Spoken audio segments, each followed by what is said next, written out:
rien n'a changé fondamentalement. Qu'est-ce qui se passe? Qu'est-ce qui coince? Aujourd'hui, on a un problème avec les banques. Pourquoi? Ça vous regarde. Nous sommes là pour défendre notre refus. On ne veut plus être attendu, on veut agir. Bonsoir à toutes et à tous, bienvenue dans ce nouveau numéro de Ça vous regarde, une émission consacrée aux problématiques environnementales de l'archipel. Les pays réunis lors de la COP21 sont tombés d'accord pour se fixer des objectifs afin de limiter le réchauffement climatique, un problème planétaire qui concerne aussi l'archipel. Quelles sont les actions menées localement pour participer à cet effort mondial, pour préserver notre environnement? Quels sont les risques encourus si l'on ne fait rien? Des questions auxquelles nous tenterons de répondre ce soir avec nos invités.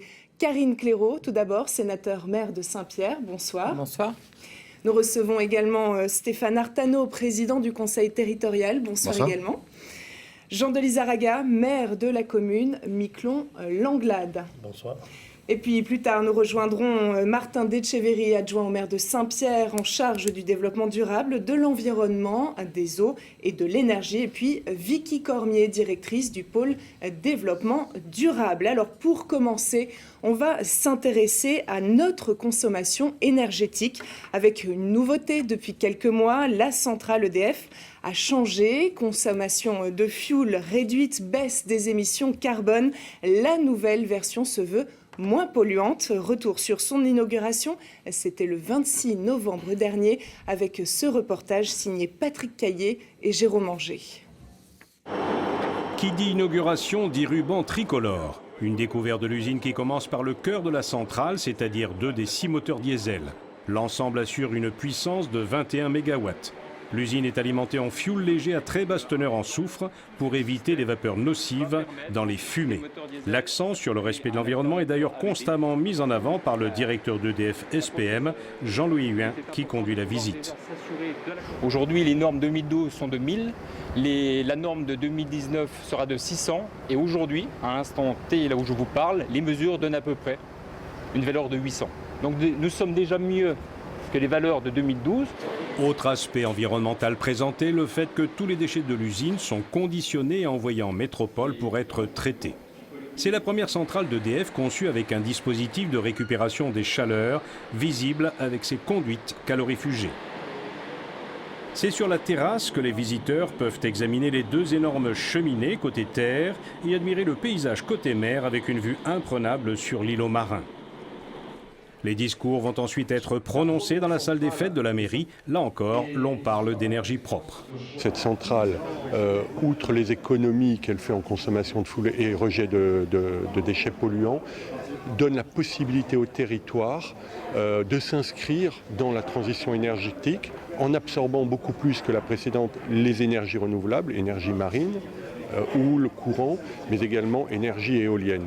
Et enfin, à très court terme, c'est la possibilité qu'elle offre d'avoir un réseau de chaleur qui va être distribué aux principaux consommateurs d'énergie et donc d'économiser globalement la consommation de fioul sur l'archipel de Saint-Pierre-et-Miquelon. EDF a fait un choix extrêmement courageux et risqué, c'est-à-dire d'intégrer dès maintenant ces échangeurs alors qu'on n'avait pas encore la visibilité sur la construction du réseau de chaleur. Alors ce que je peux vous dire, c'est que la semaine dernière, la Sodepar a lancé l'appel d'offres européen pour la construction du réseau de chaleur. Je rappelle quand même que l'investissement global, si on parle de la centrale, c'est 65 millions d'euros. Le réseau global, c'est 14 millions d'euros. C'est encore un gros investissement à venir. Sur la partie réseau, on parle de quasiment 10 millions d'euros d'investissement dans les 2 ans qui viennent. Première tranche de travaux en 2016 avec une première livraison de chaleur début 2017. Deuxième tranche de travaux 2017 avec une livraison de chaleur début 2018. Enfin, de toute évidence, à l'oreille, la nouvelle centrale est beaucoup moins bruyante que l'ancienne.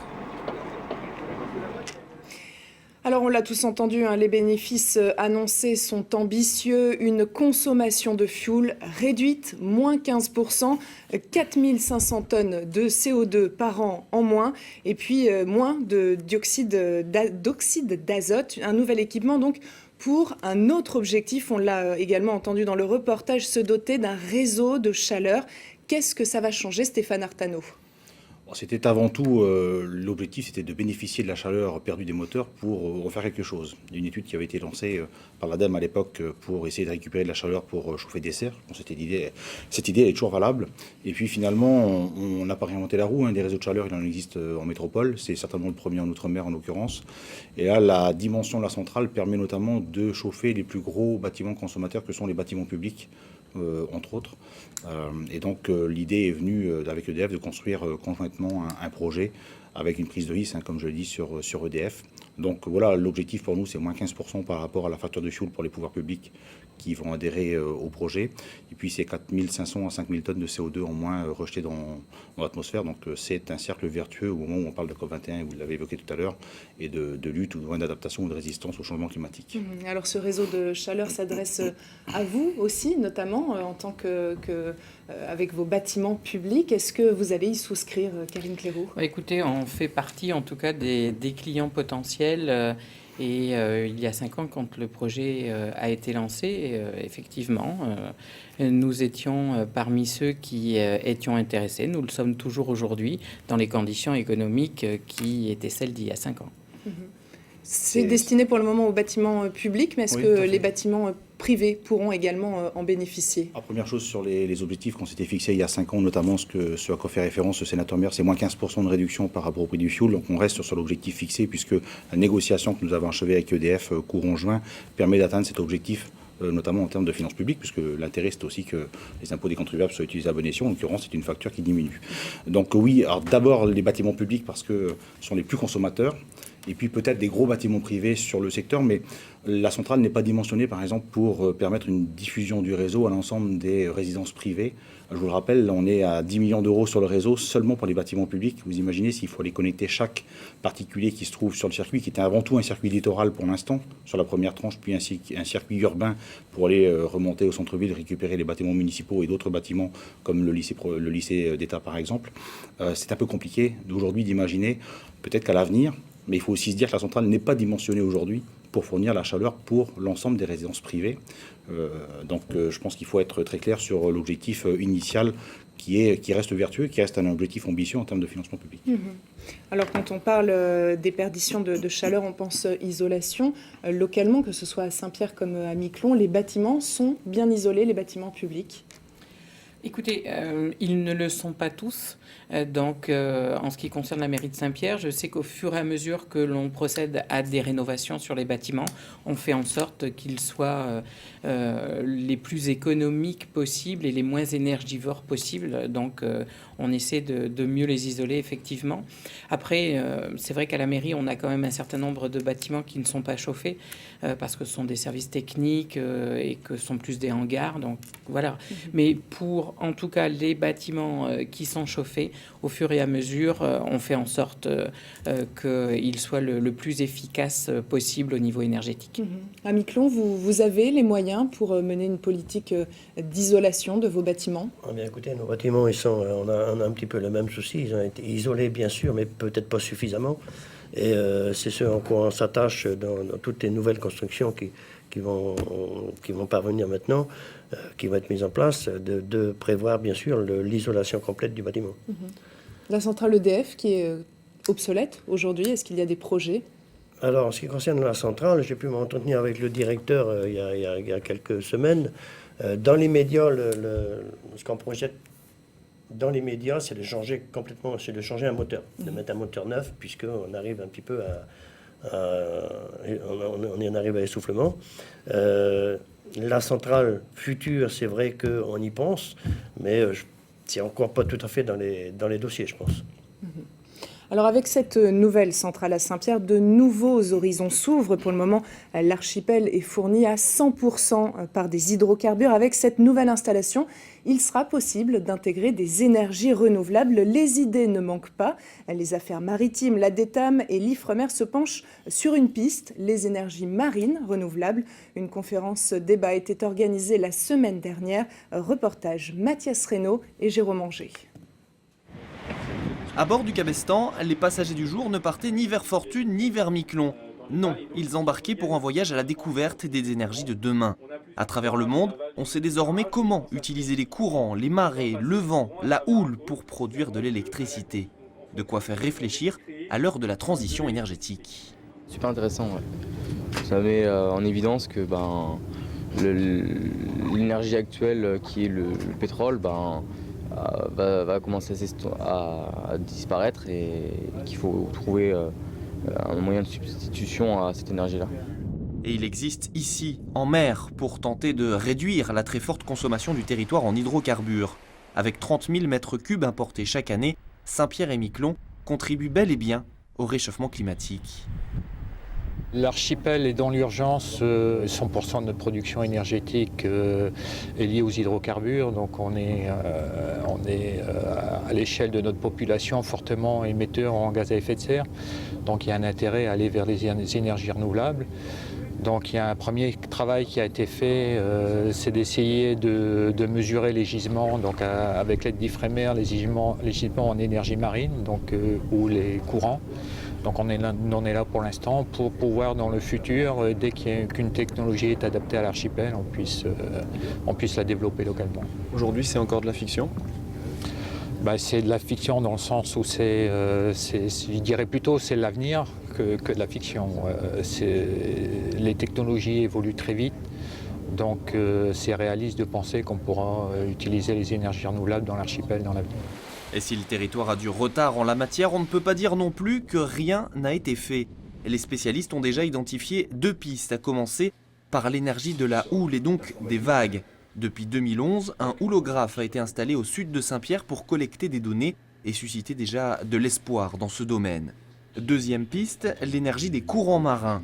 Une thèse vient de démarrer sur le sujet et elle va les étudier pendant 3 ans grâce à ces outils performants déployés l'an dernier. Pour ce faire, il y a des courantomètres qui sont positionnés sur l'archipel et qui sont déplacés tous les 3 mois afin de mesurer l'énergie des courants un peu partout sur l'archipel. On a vu déjà sur une préétude qu'au niveau des caps, quand je parle du cap de Miquelon, au niveau du Grand Colombier, à l'est du Grand Colombier, à l'ouest de Savoyard, il y a un potentiel un peu plus important que dans les zones plus calmes. Donc on peut imaginer à ces endroits-là spécifiques, en tout cas, voir demain des technologies apparaître. Demain, c'est peut-être un peu rapide, mais dans la dizaine d'années à venir, oui, une fois que tout ça sera caractérisé, on pourrait très bien imaginer avoir des machines qui nous produiront de l'électricité à partir de la houle ou des courants. Il faudra donc encore attendre pour polluer moins et pas question d'évoquer aujourd'hui l'autonomie énergétique du territoire, le réseau actuel ne permettant pas d'intégrer plus de 30% d'énergie renouvelable. Voilà, alors effectivement, 30%, le recours aux énergies renouvelables et pour l'instant qui sont considérées comme instables et limitées pour éviter les risques de coupure de courant. Alors la loi de transition énergétique impose de grandes ambitions, enfin en tout cas prévoit de grandes ambitions pour l'outre-mer, 50% d'énergie renouvelable dès 2020. Quelles seraient selon vous les meilleures pistes à exploiter, Karine Claireau ? Écoutez, il y en a plusieurs au niveau de l'archipel et le reportage le démontre très bien. Il faut se concentrer sur ce que l'on connaît. Donc, on a vraiment besoin encore d'un peu de recherche pour s'assurer de la force des courants et de s'assurer de la force de la houle aussi. C'est vrai que une hydrolienne, ça paraît un projet quand même assez intéressant. Et si un jour on arrive à en implanter autour de l'archipel, je pense que ce sera une très bonne chose. Et puis on a aussi les éoliennes. Alors est-ce qu'elles doivent être à terre, est-ce qu'elles doivent être en mer ? Peu importe, je dirais à la limite, pourvu qu'elles produisent. Et on sait que celle de Miquelon, qui certes ne fonctionne plus aujourd'hui, produisait énormément d'électricité. Alors effectivement, c'est tout le paradoxe, Jean de Lizarraga. Vous avez sur votre commune un parc éolien qui ne fonctionne pas, alors qu'on est en pleine préservation de l'environnement et dans ces problématiques d'énergie renouvelable. Oui, c'est exact. Et je regrette qu'actuellement on voit ces éoliennes qui sont mises à terre, qui ne fonctionnent plus. Alors, pourquoi elles ne fonctionnent plus ? Il y a certainement un problème entre l'entreprise et l'EDF, qui ne pouvait pas prendre plus de... Alors je ne sais plus, je crois que c'est 15% d'énergie.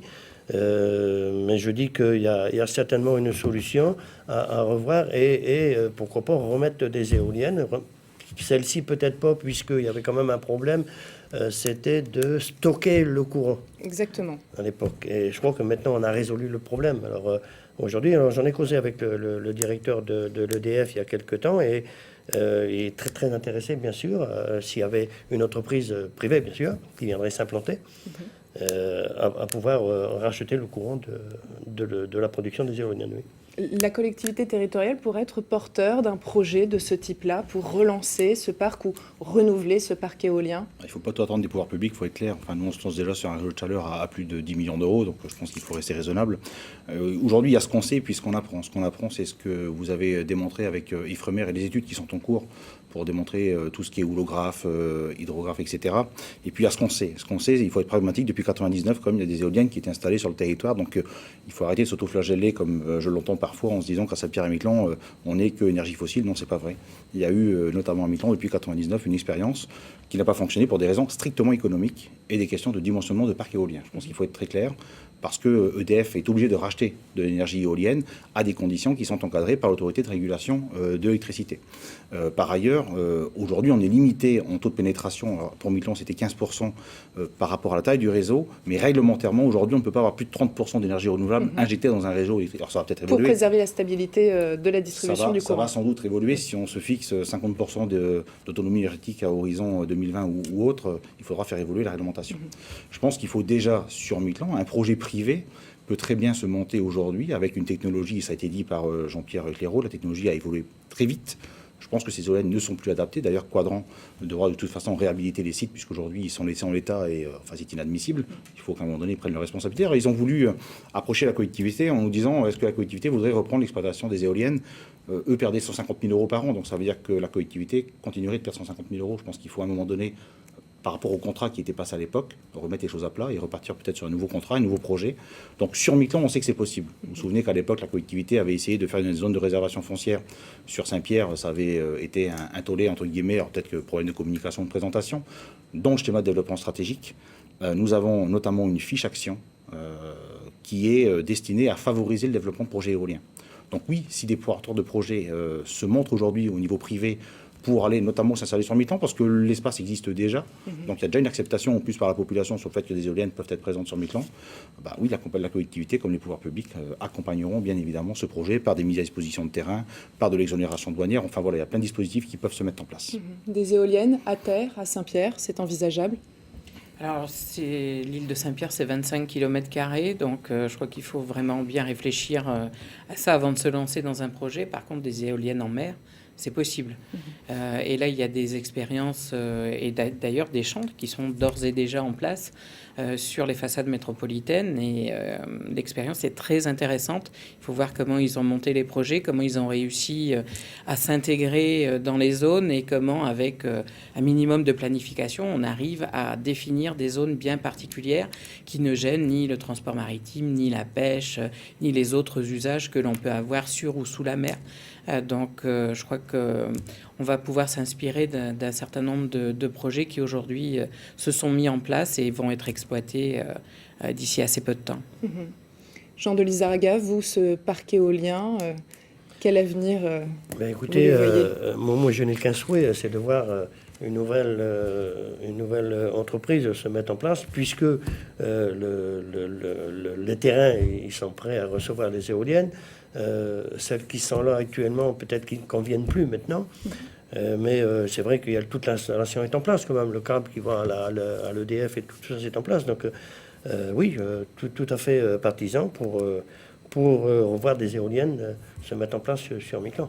Encore faut-il donc un porteur de projet privé. Bien sûr, je crois que je rejoins le président quand il dit qu'il ne faut pas non plus attendre tout de la collectivité ou de la municipalité.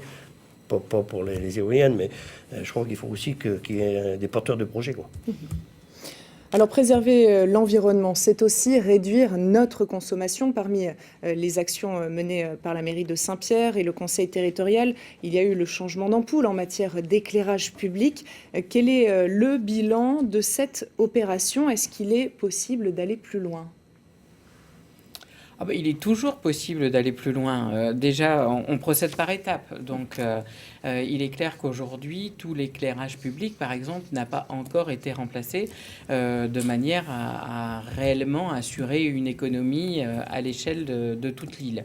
Mais les choses se mettent en place au fur et à mesure. C'est le cas pour tout ce qui est public, mais c'est le cas aussi dans chaque foyer où, au fur et à mesure aussi, les gens changent leur installation. Parce qu'il est clair qu'on ne peut pas demander de tout changer d'un seul coup. Si c'est juste une ampoule, ça n'est pas très compliqué.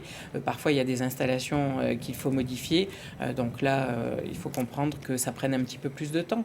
Mais je crois que là, les gens emboîter le pas, les gens sont prêts.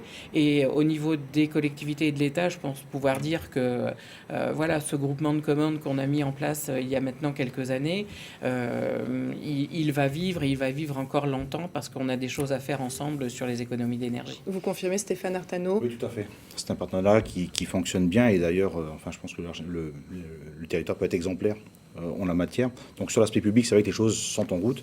Sur l'aspect privé, on l'a évoqué avec Frédéric Buzyn, le directeur d'EDF SEI, on imagine à terme, court moyen terme, une opération pour inciter justement le particulier à passer au LED, parce que enfin, au niveau public déjà le bilan est extrêmement positif, donc il le sera forcément aussi au niveau privé. On sait que ça a un coût, les choses ont aussi évolué à ce niveau-là, et donc on a proposé à EDF de travailler conjointement ensemble sur une opération de lancement, un peu comme on l'avait fait à l'époque sur les grandes basses consommations. Là on réfléchit sur du LED pour les particuliers, dispositifs douaniers, enfin voilà, il y a des choses à faire je pense pour également favoriser et déclencher parfois chez certains particuliers le geste qui permettra d'aller vers une économie d'énergie.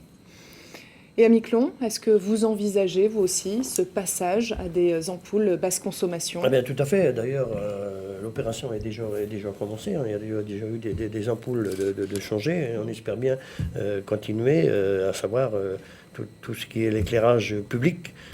Je vais passer avec les ampoules LED.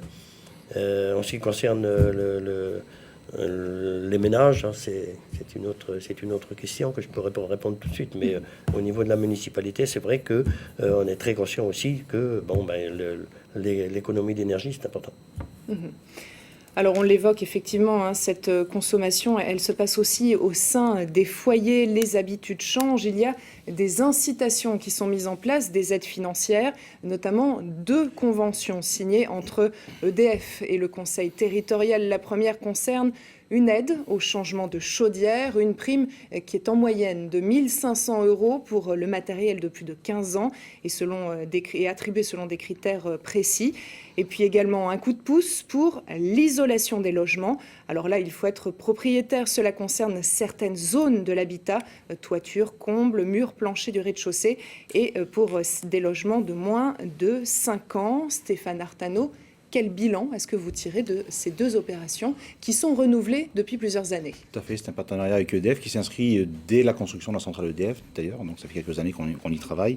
L'aide au changement de chaudière, on est à 260 dossiers traités déjà, et puis l'aide à l'isolation qui est un peu plus récente, elle, on est à 110 dossiers.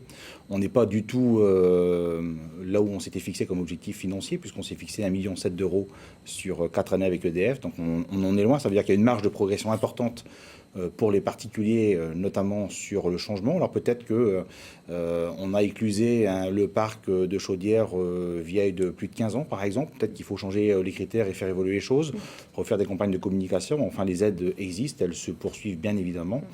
Justement, en parlant d'évolution de critères, on a une question d'internaute, hein, puisque je vous rappelle que vous pouvez interagir en permanence durant toute l'émission via notre page Facebook.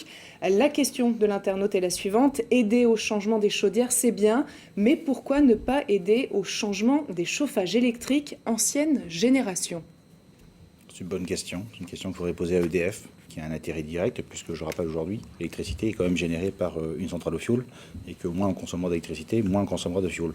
Alors je ne sais pas, je sais qu'à une époque, il y a eu, par le passé, il y a une trentaine d'années, maintenant un mouvement inverse, en fait, hein, il y a eu un passage du fioul à l'électricité, et puis on est repassé finalement au fioul.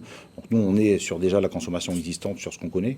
Pourquoi pas ne pas favoriser également, mais là c'est une question sur laquelle l'EDF sera évidemment directement impliqué. Je sais qu'ils le sont déjà en métropole, puisqu'il y a des dispositifs incitatifs pour permettre de réduire la consommation d'électricité pour les gens qui sont déjà à l'électricité. Donc on peut aussi imaginer ce type de dispositif, on est tout à fait ouvert là-dessus. Pour l'isolation des logements, ça peut sembler un peu parfois compliqué pour les propriétaires. C'est fastidieux, il faut des passages d'experts. Oui, enfin d'experts, on a nommé des gens de l'art qui sont capables de faire un diagnostic et de donner un avis technique. C'est nettement moins compliqué qu'ailleurs, donc on a essayé de faire les choses assez simplement. Ceci étant dit, on connaît le coût des matériaux et puis les maisons parfois sont grandes.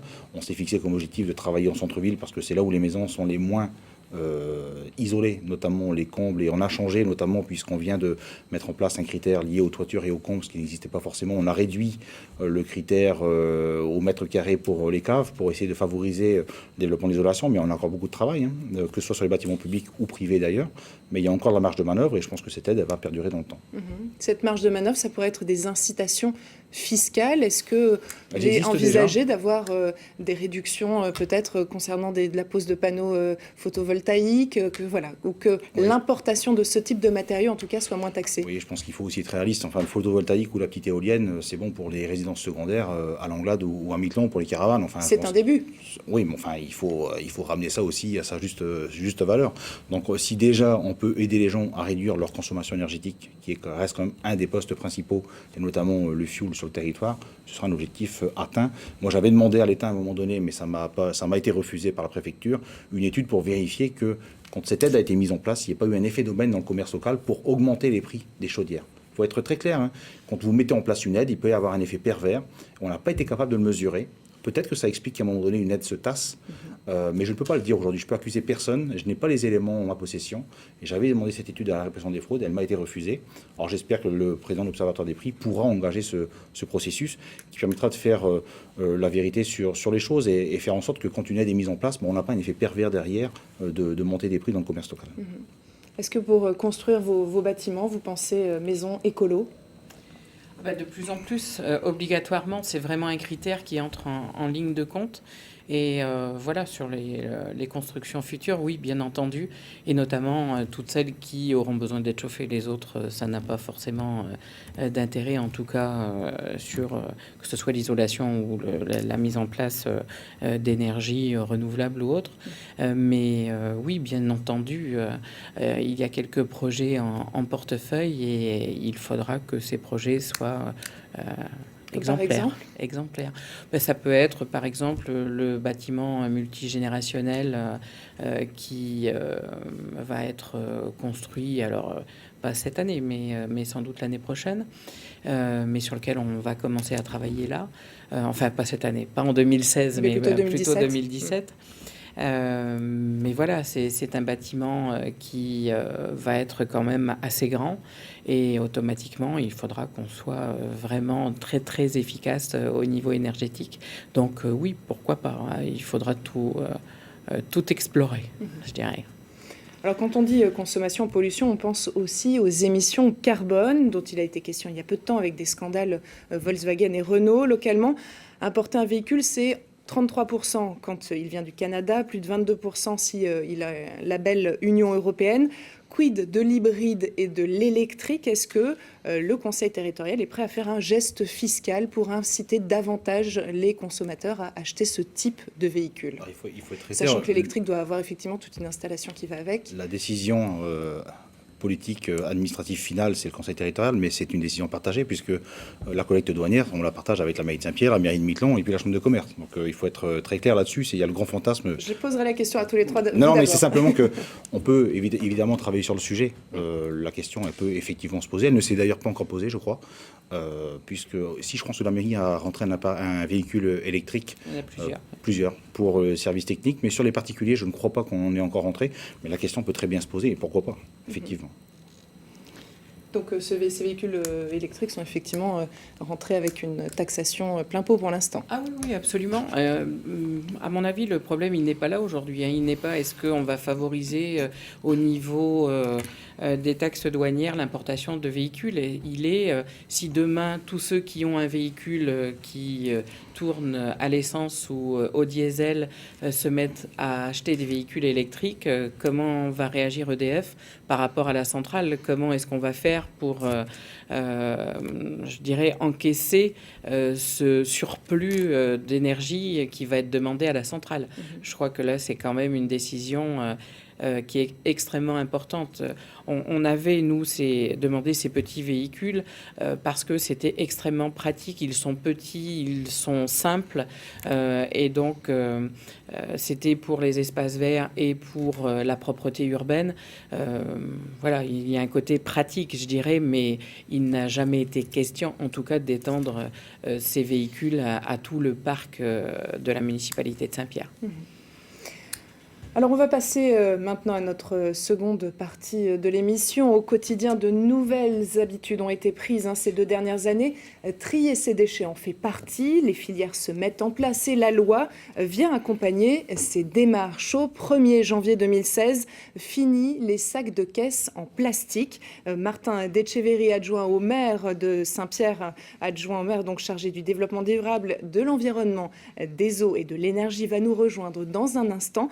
Juste avant, pour sensibiliser la population, une semaine de réduction des déchets était organisée en novembre. Je vous propose de regarder le reportage signé Flavie Brie et Yannick Telechea. Au 1er janvier 2016, ce geste ne sera plus possible. La loi de transition énergétique pour la croissance verte prévoit d'interdire les sacs de caisse à usage unique au profit de sacs réutilisables. Il nous a semblé assez utile de rappeler que les sacs plastiques allaient être interdits à partir du 1er janvier 2016 et c'est inscrit dans la loi de transition énergétique. Et donc d'apporter cette information à la population, aux usagers et aussi à tous les commerçants pour limiter ces sacs plastiques et puis arriver à leur interdiction. Dès à présent, on peut simplement, par un geste simple, refuser le sac plastique et venir avec son sac cabas ou simplement emporter ces quelques objets à la main pour les poser dans sa voiture puis les amener chez soi. Dans le cadre de cette semaine européenne des réductions des déchets, plusieurs actions sont mises en place.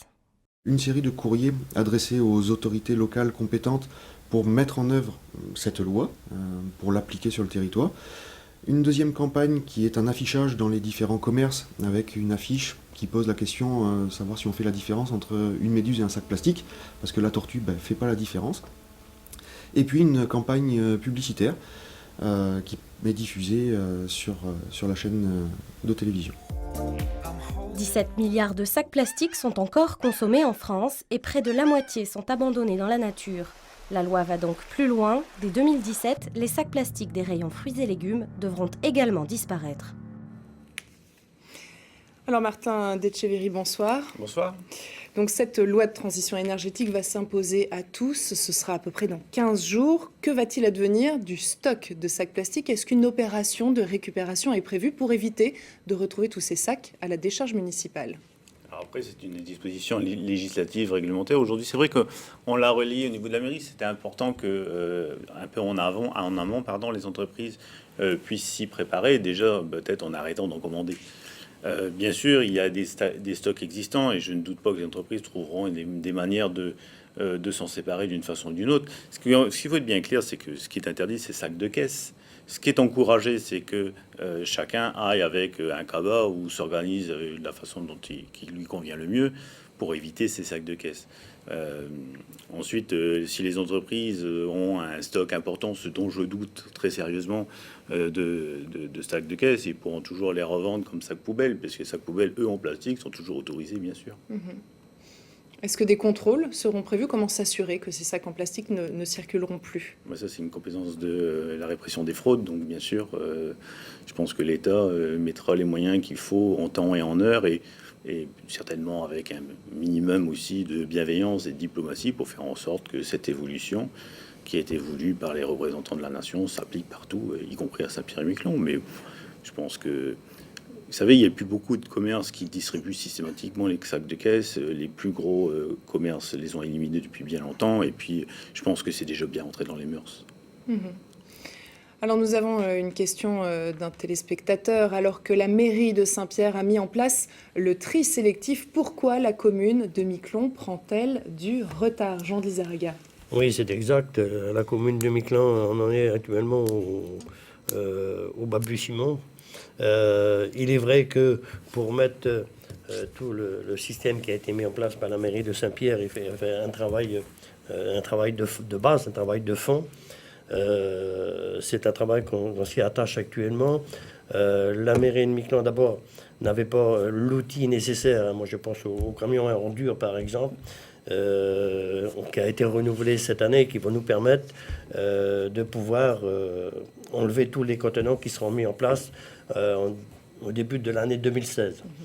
Je voulais quand même, avec mes conseillers, attendre un petit peu le résultat sur Saint-Pierre, voir l'organisation, voir comment on va pouvoir s'organiser, puisque c'est quand même pas un travail qui est aussi simple à mettre en place comme ça. On dit faut récolter le verre, faut séparer le carton. Je crois que les particuliers, quand ils vont voir que tout le processus sera en route, sera en place, ils vont voir que ça nous montre quand même un effort de chacun. Et c'est pour ça que on a préféré attendre un petit peu, voir maintenant avec la mairie de Saint-Pierre, on va travailler cet hiver, sur la possibilité de transporter ou de spédier soit le verre, soit le carton, soit le plastique sur Saint-Pierre. Tout ça, ça demande une organisation. Il nous faut d'abord des contenants qui sont commandés actuellement, mais bon, le temps qu'ils arrivent. Mais en tout début 2016, enfin au printemps 2016, le processus sera lancé sur la commune. Alors justement, Karine Clairaut, effectivement, quelles sont ces filières qui vous pourriez donner un coup de main à Miquelon pour la gestion des déchets? Écoutez, et je crois qu'il faut rappeler quand même 2-3 choses. Depuis que nous avons décidé au niveau de la ville de Saint-Pierre de prendre en main la gestion des déchets, réellement, il a été très clair que nous allions poser les bases sur lesquelles on allait pouvoir construire une gestion des déchets au niveau de l'archipel. Et du début, j'ai dit, et on est allé avec nos équipes, on est allé avec les gens qui sont venus nous visiter systématiquement sur Miquelon pour prendre en compte justement la dimension de Miquelon qui est particulière, parce qu'il y a le village, mais il y a aussi les extérieurs avec Mirande, avec l'Anglade. Enfin, c'est quand même encore plus complexe qu'à Saint-Pierre. Miquelon avec des moyens qui sont moindres que ceux de Saint-Pierre. Donc Miquelon a toujours été intégré dans notre réflexion. Et systématiquement, quand les choses se mettent en place sur Saint-Pierre, elles peuvent se mettre en place sur Miquelon. Et c'est le but aussi de l'entente intercommunale qui a été signée il y a quelques jours. Et chaque éco-organisme qui intervient sur Saint-Pierre ou qui interviendra sur Saint-Pierre pourra le faire exactement de la même manière sur Miquelon. Martin pourrait vous en dire un peu plus sur le sujet. Effectivement, Martin Detcheverry, donc des conventions éco-emballage, écosystème qui intéressent aussi Miquelon. Bien sûr, nous, on a toujours été très proches avec Jean Delezerga au niveau du pôle gestion durable des déchets de la ville de Saint-Pierre, puisque en fait, on est en échange permanent entre les services pour faire en sorte déjà qu'il y ait un retour d'information. Je sais que le maire de Miquelon, il s'inquiète beaucoup, par exemple, comment va fonctionner le verre à Saint-Pierre. Bon, Outre-mer Première, souvent est très disert sur comment ça se passe à La Réunion. Pour info, La Réunion, ils sont à 26 kilos d'emballage par an, par habitant, qui reviennent et qui sont recyclés. Et c'est mis en exergue comme étant l'exemple de l'outre-mer. À Saint-Pierre et Miquelon, ça se sait pas, on est rendu à 34 kilos par habitant sur l'île de Saint-Pierre. Donc moi, je veux rassurer tout de suite les gens, le verre, ça va marcher à Miquelon. Les gens, ils stockent dans leur cave, ils n'attendent que ça.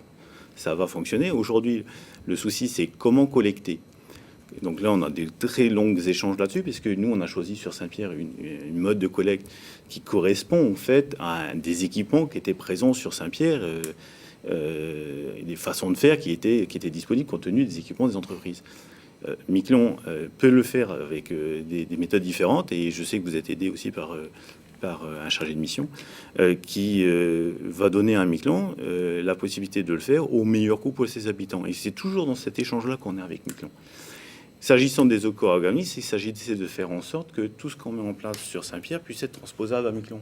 Parce qu'il ne s'agissait pas de mettre en place sur Saint-Pierre, puis après, laisser Miquelon de côté. Donc à chaque fois, il y a ce souci. Et même les éco-organismes, quand ils viennent nous voir, ils nous disent « mais et comment on va faire pour Miquelon ?» Je dis « il n'y a pas de souci, on peut voir ça directement avec le maire de Miquelon. On trouve des solutions, et ça permet en fait, nous on dimensionne tous les flux de traitement pour tenir compte en fait des apports du Miquelon. Donc quelles sont les prochaines étapes qui vont concerner concrètement Miquelon ? Alors les prochaines étapes, on peut peut-être partie des étapes aujourd'hui actuelles. On est sur les économies, c'est essentiellement donc des D3E, c'est-à-dire les déchets des équipements électriques et électroniques. Donc ça, c'est avec Écosystème. Donc ça, c'est avec Écosystème. Donc là, on a déjà la convention avec Miclan, l'entente intercommunale, parce que là, on parle de l'entente il y a 2 jours, mais en fait, il y en avait déjà une première qui permet de mettre ensemble en œuvre. Alors, concrètement, ça va se passer quoi? C'est que Écosystème s'engage à fournir un équipement de stockage des D3E à Miclan dans des conditions réglementaires et faire en sorte, pour pouvoir qu'on puisse faire en sorte, en fait, de rapatrier ces équipements sur la plateforme de Saint-Pierre pour qu'ensuite ça puisse être expédié en métropole. Donc ça, concrètement, c'est bien la preuve que Miclan est entièrement intégré dedans. Et donc les discussions qu'on a pu avoir avec notamment Jean-Yves Zarga, c'était de voir les conditions d'arrivée du conteneur à Miclan, s'il y a des petits travaux, menus travaux, d'échanger, de savoir est-ce que c'était les agents communaux qui faisaient, ou est-ce que c'est on imposait au niveau d'Écosystème que ce soit prêt à l'avance, etc. Mais tout est prêt d'avance. Voilà. Tout est déjà intégré pour Miclan. Pour les piles, il y avait un petit souci sur la question des plus de 10 kg, moins de 10 kg pour chaque transfert de piles à Saint-Pierre. Donc, on en a discuté il y a un mois pour trouver une solution. Donc, on va pouvoir prêter un fût à Miclan pour que les piles reviennent à Saint-Pierre. Enfin, je veux dire, c'est des choses qui peuvent se trouver, des solutions simples, parce que, bon, voilà, on est aussi à l'échelon communal, on est là pour trouver des solutions simples et surtout qui ne coûtent pas trop cher aux contribuables. Oui, je voudrais rassurer un petit peu la personne qui pose la question pour dire que le travail se fait, mais se fait tout doucement, c'est un travail de fond. Et il faut voir avec la municipalité de Saint-Pierre, on a travaillé avec la collectivité en ce qui concerne l'acquisition du camion. La municipalité va nous aider pour mettre ce dossier-là en place et voir comment on peut s'articuler au niveau du transport, du stockage. Mais le travail est en place. Effectivement, on voit ce camion polybène qui va vous permettre de récupérer... C'est ça, avec ce camion, on pourra adapter des contenants qui seront plus faciles pour transporter le verre ou le carton, enfin les matériels à transporter. Ce dont les gens ne se rendent pas compte, je pense aussi, c'est l'importance du travail administratif, du travail que l'on fait les uns et les autres avec les éco-organismes. Il y a le travail de l'équipe à la municipalité de Saint-Pierre, avec Martin, avec Christophe Kenyard, qui est le chargé de mission, avec le directeur des services. Mais il y a aussi le côté politique avec les rencontres qui peuvent avoir lieu. Et donc là, moi, j'ai une facilité quand je suis en métropole aussi. C'est extrêmement important et je les rencontre en tant que de besoin. Donc, on a aussi cette chance de pouvoir actionner finalement les choses de manière assez positive. Mais pour dire... Demain, on va débuter. Ça aura voulu dire 12 mois de travail je dirais, assez intensif pour permettre que tout soit prêt et que l'on soit le plus efficace possible dès que la première collecte va démarrer. Et pour le coup, c'est un vrai travail d'équipe entre la représentation au niveau de Paris, au niveau local pour concrètement mettre les choses en place, et puis au niveau communal de voir après les aménagements, parce que comme souvent je dis à Jean, il connaît mieux Miclan que moi. Mais c'est une évidence. Mais donc il y a un certain nombre de choses qui concrètement auprès des gens font que l'échelon communal est aussi le plus adapté. On a EcoDDS, notamment donc, dans l'idée du conteneur pour les déchets des équipements électroniques. EcoDDS a trouvé cette idée parfaite. Donc finalement, l'idée aussi, c'était avec les éco-organismes, il se passait les informations les uns les autres. Et en fait, notre chargé de mission, il est notamment là aussi pour relier les informations. Et donc, une bonne idée d'un éco-organisme pour Saint-Pierre ou pour Miclan, ensuite, elle est redispatchée chez les autres pour voir en sorte que, toujours dans l'esprit de... eux, ils appliquent le principe pollueur-payeur. Hein. Ce sont les gens qui mettent sur le marché, ils sont obligés de payer des cotisations pour ça. Donc évidemment, eux, leur intérêt aussi, c'est de trouver au meilleur coût. Notre intérêt, pour ne pas que la charge incombe au contribuable, c'est de trouver au meilleur coût. Et donc, en fait, c'est un intérêt partagé. Un intérêt partagé pour que, tant à Saint-Pierre qu'à Miclan, on ait une solution et qui permet un traitement responsable des différents déchets. Oui, et puis il faut savoir que la solution qui est en place à Saint-Pierre ne sera peut-être pas nécessairement adaptée à la solution de Miclan. C'est pour ça que tout le bon sens et l'ingéniosité de Miclan va faire en sorte qu'ils aient une solution qui soit la plus proche des gens. Et justement, Karine Claireaux, les filières qui marchent, quelles sont-elles ? Écoutez, je pense que là, aujourd'hui, le verre, de manière évidente, ça fonctionne. Et puis, vont se mettre en place dès l'ouverture de la déchetterie. Les piles, ça fonctionne extrêmement bien. Et puis, vont se mettre en place dès l'ouverture de la déchetterie, en fait, tout ce qui est déchets dangereux, les diluants, les peintures, les bombes, tout ce qui est déchets donc électriques, électroniques. Mais on en récupère déjà beaucoup sur le site de la décharge aujourd'hui. On a un stock qui est quand même là. Non, mais bon, voilà, il y a quand même des choses qui sont en train de se faire. Pour tout ce qui est papier, carton, c'est encore autre chose, mais là, on va pouvoir vraisemblablement être extrêmement efficace et faire de l'économie circulaire comme on l'a fait pour le verre. Donc voilà, les choses, elles sont réellement là prêtes à démarrer sur les filières pour lesquelles on n'a pas encore donné le feu vert, je dirais. Mais c'est comme pour les emballages ménagers. Et là aussi, on va avoir une machine qui va nous permettre d'être super efficace et puis un tri qui va être simplifié pour le consommateur. Et ce que je veux dire là-dessus, c'est que si on est arrivé à ces solutions-là, et notamment avec éco-emballage, c'est parce qu'on a fait participer la population. L'année dernière, quand on a ouvert le tri des emballages ménagers à 50 foyers, on en a retrouvé 70. Donc, bon, en catastrophe, je dirais presque, on a décidé, on accueille tout le monde, on se réorganise, c'était un petit peu compliqué, mais on a fait en sorte d'accueillir tout le monde. Et ça a donné des données qui n'étaient pas dans le PED, ça a permis de faire des corrections, ça a permis de confirmer, de négocier avec Éco-emballage. On était dans le même temps dans le lancement du verre, donc Éco-emballage s'est rendu compte que sur Saint-Pierre-et-Miquelon, le verre marchait beaucoup mieux que dans le reste de l'outre-mer. Donc ils prennent aussi avec nous le pari qu'au niveau des autres emballages, ça va fonctionner extrêmement bien. On a pu faire donc une caractérisation, c'est-à-dire une connaissance précise des types de plastiques, parce qu'il y avait des plastiques français, des plastiques canadiens, enfin, donc d'avoir une connaissance précise. Finalement, ils sont arrivés en disant, mais on a peut-être une solution de tri, parce que vous, communes, l'échelon communal, normalement, vous avez une compétence de collecte. En métropole, qu'est-ce qui se passe ? C'est revendu en vrac à des prestataires qui viennent pour le compte des compagnies. Donc, un partenariat, finalement, donc ici, il fallait trouver une solution, parce qu'on n'avait pas exporté en vrac. Pas quelque chose qui a une densité à peut-être 50 kilos le mètre cube ou quelque chose comme ça. Enfin, en termes de transport, c'est horriblement cher. Justement, vous parlez d'exportation, mais parlons de ce qui est sur place. Impossible de parler de déchets sans aborder la question de la décharge municipale. Vous annonciez, Karine Claireaux, en septembre, en plateau, qu'on ne devrait plus voir de fumée d'ici quelques mois. Ça continue. Quel est le calendrier ? Écoutez, ça continuera encore longtemps, je dirais, sauf que ce ne seront plus les mêmes choses qui seront mises dans le tas qui brûlera. On enlèvera en fait tout ce qui est dangereux. Donc automatiquement, on aura toujours des résidus. Ça, il ne faut pas se faire d'illusions, quoi. Mais on en aura de moins en moins, et au fur et à mesure, on se rendra compte que le aujourd'hui d'ordures ménagères, il va diminuer considérablement. Et puis, il va y avoir aussi un cercle vertueux qui va être mis en place pour les entreprises qui, du coup, vont trier leurs déchets et vont être beaucoup plus efficaces aussi à leur propre niveau. Et puis, je pense responsabiliser.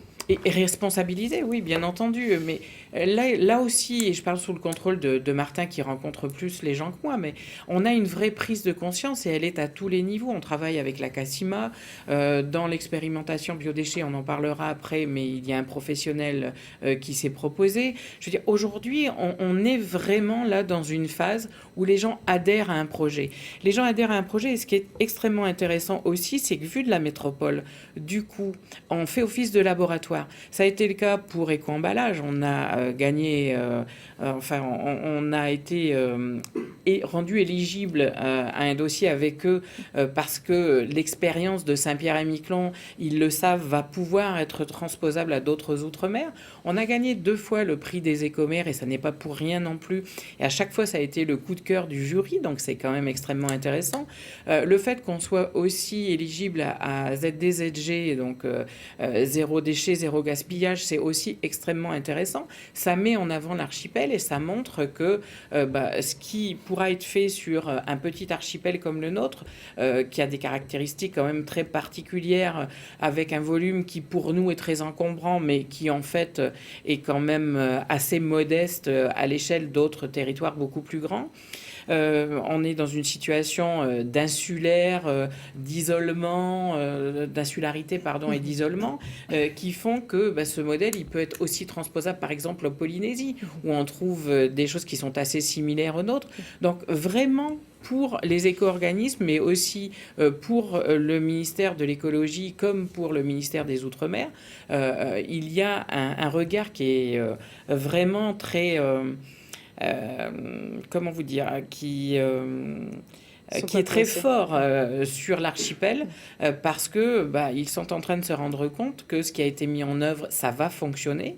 On est en train d'en faire la démonstration et donc on va pouvoir se servir des exemples sur lesquels on aura travaillé ici. Donc on parle d'adhésion. Cette crédibilité, on la met au crédit de tous les gens de Saint-Pierre et de Miquelon, mais tous les habitants, tous les contribuables, tous les foyers qui, eux, participent, parce que le premier geste de tri commence à la maison. Et bien justement, vous parlez effectivement d'adhésion de la population, de convention entre mairies. Dans cette question de la gestion des déchets, quel rôle peut jouer la collectivité territoriale, le conseil territorial? Juste revenir sur un point qu'on n'a pas évoqué, mais sur lequel Jean de Lizarraga a posé une question au préfet la semaine dernière, c'est le transport des déchets depuis Miquelon vers Saint-Pierre, notamment le vers, ce qu'évoquait Martin.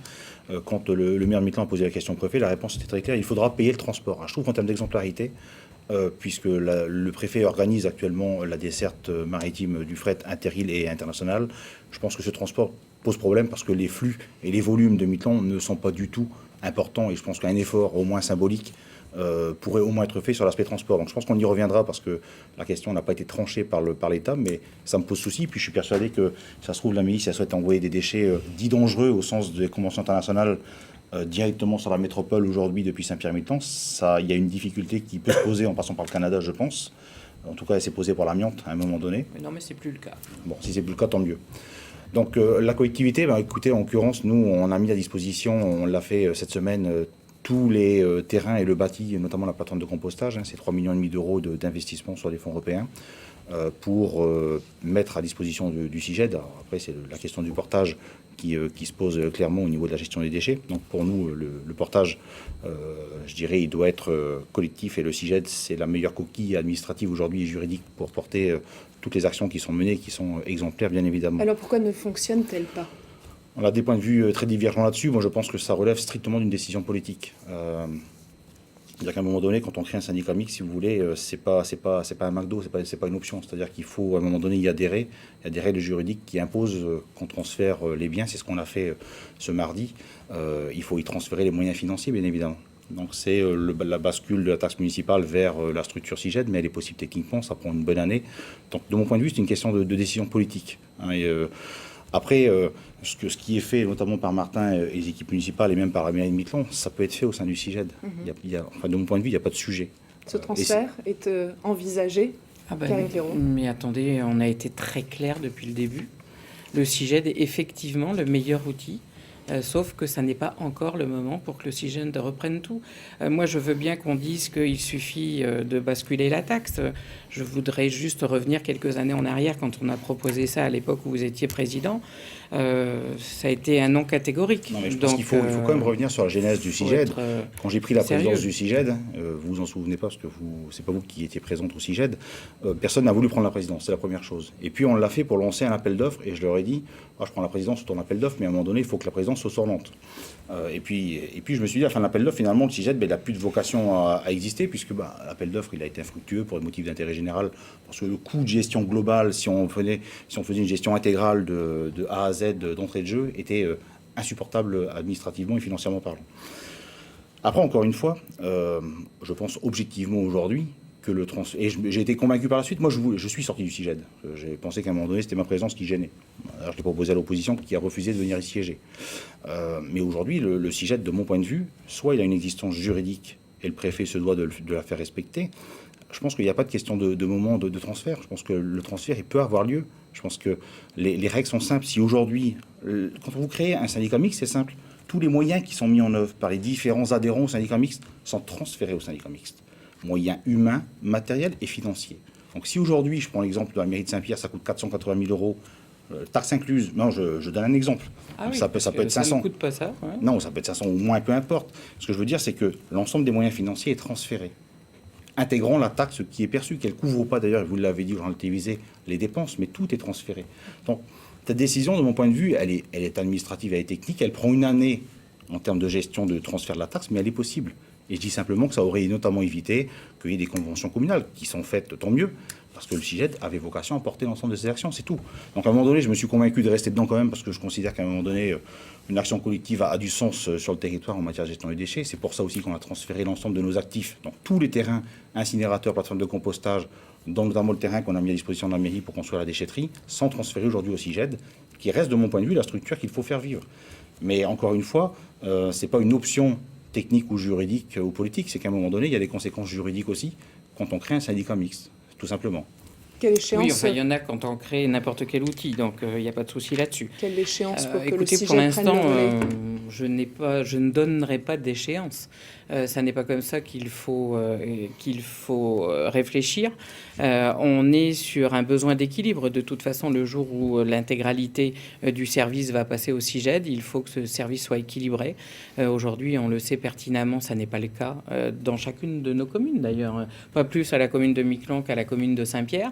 Et moi, j'estime que en bon gestionnaire, il faudra que le CIGED puisse équilibrer ses comptes le jour où il va tout reprendre. Et puisqu'on On parle n'est pas dans ce cas de figure aujourd'hui. Puisqu'on parle équilibre de compte, le prix, le coût de ces déchets, est-ce que la taxe d'ordures ménagères va évoluer?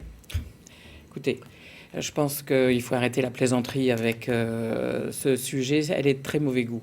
Elle est vraiment de très mauvais goût. Mais elle intéresse la population. Elle intéresse la population, mais c'est complètement déformé ce que j'ai dit hier soir, et ça, c'est absolument insupportable.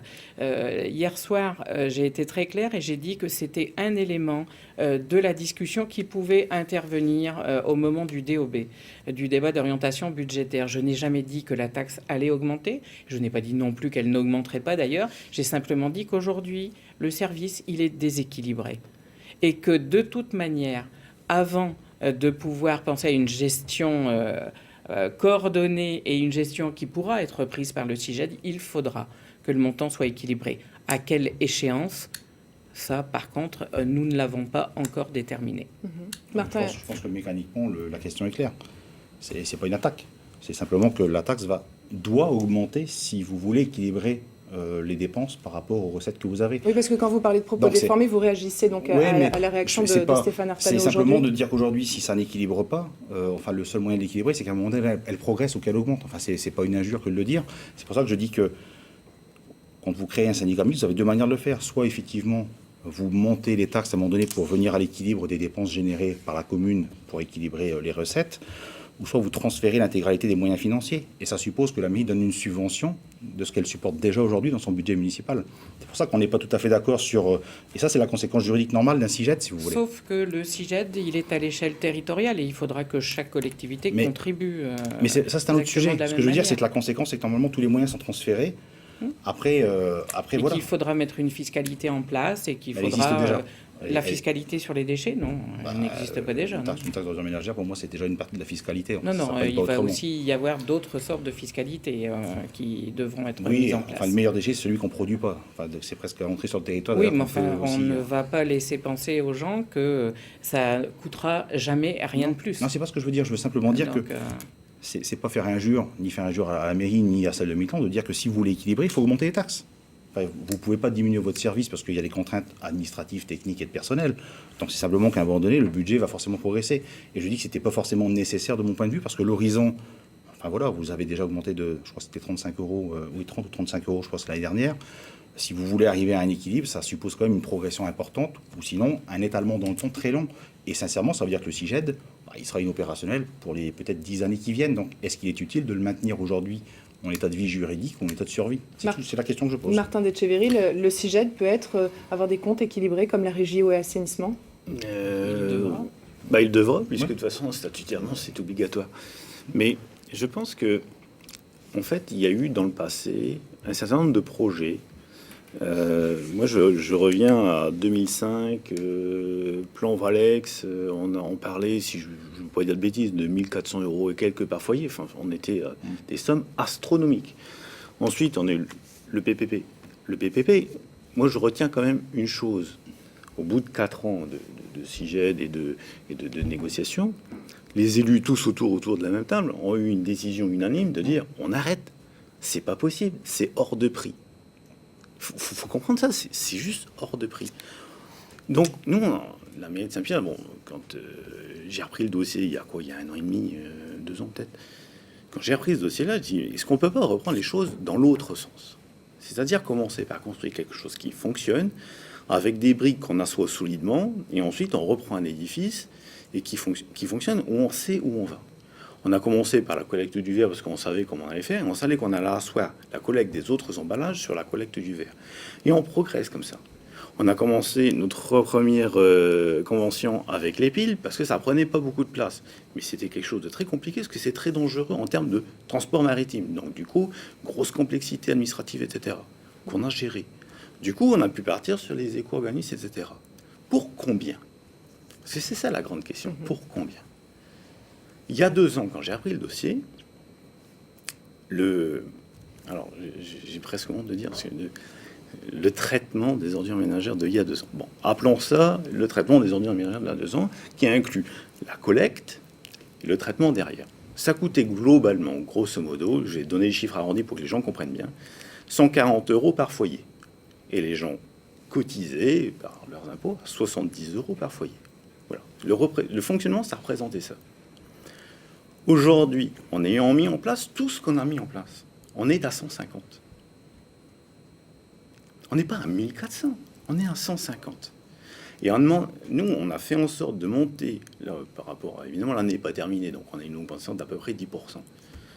Mais on a augmenté de 10% quand, de même temps, les gens ont cotisé pour faire une partie du rattrapage. On s'est engagé très fermement à limiter l'augmentation du coût. L'augmentation du coût, on est passé de 140 € par foyer à 150 € par foyer. Je ne dis pas qu'on va s'arrêter à 150 € par foyer. Il y aura peut-être encore une augmentation, mais certainement pas un doublement. Non, ça veut dire que c'est là où on peut arriver à une solution qui est totalement rationnelle et équilibrée. On peut même réussir un pari qui serait unique. On serait, nous, à Saint-Pierre-et-Miquelon, on sait que tout est plus cher. On pourrait arriver à moins de 200 € à faire équilibrer un fonctionnement qui serait conforme à la réglementation en termes d'environnement, alors qu'en métropole, le même foyer, il sera à peu près à 250. Est-ce que ça vaut pas le coup d'essayer? Non, c'est pas le sujet. Cette problématique... Non, mais c'est pas la question de vos initiatives, c'est pas du tout ça. Je pense qu'on n'est pas du tout là-dessus. Je dis simplement que ce qui est fait, Martin, aurait pu être fait au sein du CIGED. Combien aujourd'hui couvre votre taxe par rapport à ce que vous coûtent les ordures? Elle représente combien? Je viens de le dire. Ok. Donc ça veut dire que vous ne visez pas forcément... Je vais le redire autrement. Avant, ça couvrait donc 50%, un petit peu moins de 50%, là, en chiffre arrondi. Aujourd'hui, on est rendu autour de 70%.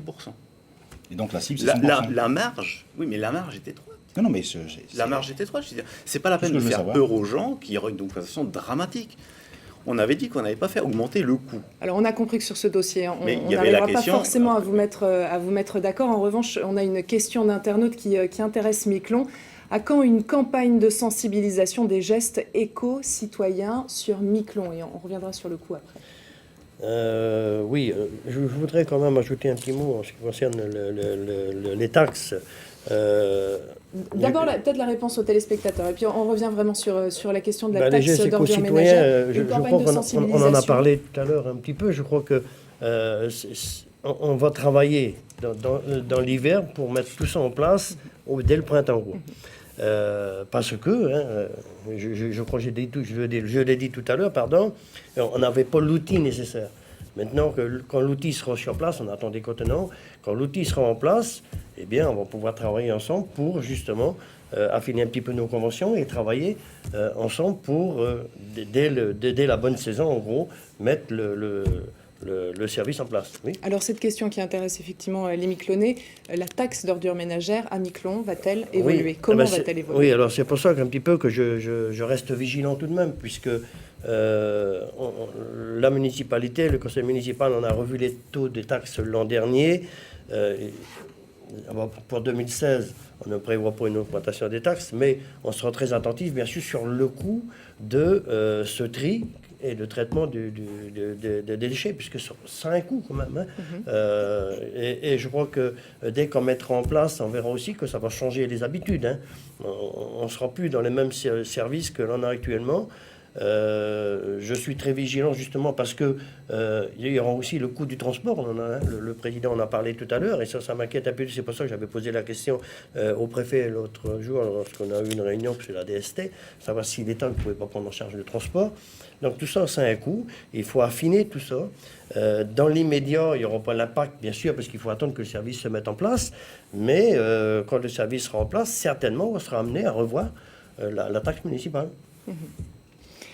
Non, moi je voudrais juste intervenir sur l'histoire si vous permettez quand même, puisque, excusez-moi, mais parce que au niveau du ramassage des ordures et du tri des ordures, il y a le village de Miquelon, mais aussi sur l'Anglade en période estivale. Et il va falloir que la municipalité aussi fasse le même travail sur l'Anglade. Et la convention englobera certainement les deux communes. Karine Claireau, rapidement. Non, moi je voudrais simplement quand même rappeler l'aide de l'État pour la mise en place du traitement des déchets à Saint-Pierre-et-Miquelon. L'aide est massive. Donc je crois que là, il y a un problème sur le transport des déchets entre Miquelon et Saint-Pierre. Il faut, là encore, s'asseoir autour d'une table et puis travailler pour faire en sorte que ce soit le moins cher possible, voire que ça ne coûte pas à la commune de Miquelon pour l'instant. Donc c'est une question aussi de discussion et je n'imagine pas qu'avec les aides que l'on a pu recevoir de l'État via la préfecture ou via le ministère de l'Outre-mer aujourd'hui, que demain on ne trouve pas une solution pour Miquelon. C'est noté, on va passer maintenant à notre troisième partie de cette émission. Elle porte sur le réchauffement climatique. Les pays du monde entier s'accordent à dire qu'il est une réalité. Mais qu'en est-il localement? Je vous propose d'écouter François Gauthier de Météo France. Depuis les années premiers relevés fiables, donc depuis les années 50, on a quand même une tendance globale au réchauffement, un peu plus tardive qu'ailleurs, qu'en Europe, où le réchauffement a commencé vraiment au début des années 80. Ici, c'est à partir du milieu des années 90 que réellement une tendance au réchauffement est observée. C'est une tendance qui est aussi à relativiser du fait du changement de site de mesure, puisqu'avant 1999, le parc instrument météorologique se trouvait sur l'ancien aérodrome. Depuis 1999, il se trouve sur le nouveau. Le changement de site a introduit un biais qui est inévitable. Ce sont des biais qui sont corrigeables a posteriori par des méthodes statistiques qui n'ont pas encore été appliquées ici. Ceci dit, même une fois que ce biais sera corrigé, je pense que la tendance au réchauffement sera confirmée. Quand même moins de 1 degré, c'est quand même plus faible que ça. Ceci dit, c'est quand même suffisamment significatif pour avoir quasiment toutes les années plus chaudes que la moyenne ont été concentrées ces dernières années. Et inversement, les années plus froides étaient avant les années 90. Mais non, l'ordre de grandeur, non, c'est plutôt entre 1,5 degré et 1 degré. Météo France a une obligation déjà de conserver la mémoire du climat et surtout essaye de produire les plus longues séries de données possibles, parce que des tendances sur 30-40 ans ne veulent pas vraiment dire grand-chose. Ce qui est intéressant, c'est de réussir à obtenir un siècle et demi de données. Et pour ça, il y a donc des méthodes statistiques appliquées aux données anciennes qui permettent d'homogénéiser les séries de données de température. Ça a été fait pour la métropole et ça commence tout juste à être fait pour l'outre-mer. Donc on sera dedans aussi, mais ce n'est pas dans les mois qui viennent. L'augmentation des températures, donc montée des eaux, cela semble inévitable aux yeux de tous. Et un sujet qui fâche localement, le PPRL. Alors on va écarter tout de suite la polémique qui a été suscitée l'an dernier lors de la visite de François Hollande quant à la présentation de ce plan. Le plan de la préfecture avec ses préconisations sortira en 2018. Qu'est-ce qu'on fait d'ici là? Est-ce qu'il y a d'ores et déjà des conseils, des préconisations qui seront données? Stéphane Artano. Alors, il y a eu une réunion en préfecture il y a quelques jours sur des recommandations à ceux qui ont des projets de construction qui pourraient se situer dans des zones bleu clair, puisque visiblement, enfin, je ne vais pas les lister, c'est à l'État de les mettre en ligne, en l'occurrence, dès qu'elles seront finalisées. Et puis, surtout, c'est qu'est-ce que devront adopter comme attitude les municipalités qui vont délivrer les permis de construire ou pas d'ailleurs, et avec quel type de prescription. C'est-à-dire qu'on ne peut pas non plus bloquer pendant 2 ou 3 ans des permis de construire. Et c'est vraiment surtout la commune de Miquelon-Langlade d'ailleurs qui est très impactée par les conséquences immédiates de ce PPRL. Donc il y a ce que l'État appelle une doctrine, mais qui ne me plaît pas, parce qu'une doctrine, ça a une connotation juridique. Enfin, c'est un guide méthodologique qui va donner des orientations, mais enfin, elles sont insatisfaisantes dans la mesure où, premièrement, la carte, elle a été faite une première fois. Une nouvelle carte, d'ailleurs, devrait sortir, si je ne me trompe pas, par le BRGM. Elle a dû être actualisée au 15 décembre 2015, donc elle est toute récente, on ne l'a pas encore eue. Donc peut-être que les lignes vont encore bouger, donc il faut aussi attendre avant de se prononcer. Le dossier est extrêmement complexe. De notre côté, au niveau urbanistique strictement, ça fait déjà de nombreux mois maintenant qu'on travaille sur le lancement d'une étude pour le schéma d'aménagement du territoire, qui va réserver des zones foncières sur un type d'aménagement, lotissement ou construction commerciale ou autre.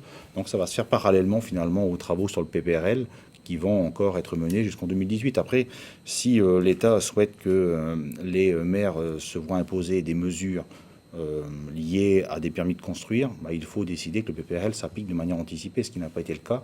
Donc je conçois que les décisions ne sont pas toujours faciles à prendre. Combien même la compétence a été transférée, c'est pas le sujet. Ce serait le même débat aujourd'hui, parce qu'il y a un vrai inconfort sur le sujet. Karine Claireaux, vous avez d'ores et déjà été confrontée à des permis de construire qui auraient été demandés? Alors oui, il y en a eu quelques-uns. Après, je crois qu'il faut aussi être très pragmatique. Il ne s'agit pas non plus de se retrouver tous ensevelis à un moment donné sous la mer. Il y a des zones, on le sait, qui effectivement encourent des risques de submersion. Dans des circonstances particulières. Dans des circonstances particulières. Après, il y a aussi la montée des eaux liée au réchauffement climatique, on est bien d'accord là-dessus. Mais ça n'est pas non plus pour demain matin. Donc je crois qu'il faut être prudent. Il faut, là où il y a déjà des constructions, avoir des solutions qui sont simples, qui sont pragmatiques et qui ne mettront pas dehors de chez eux les gens.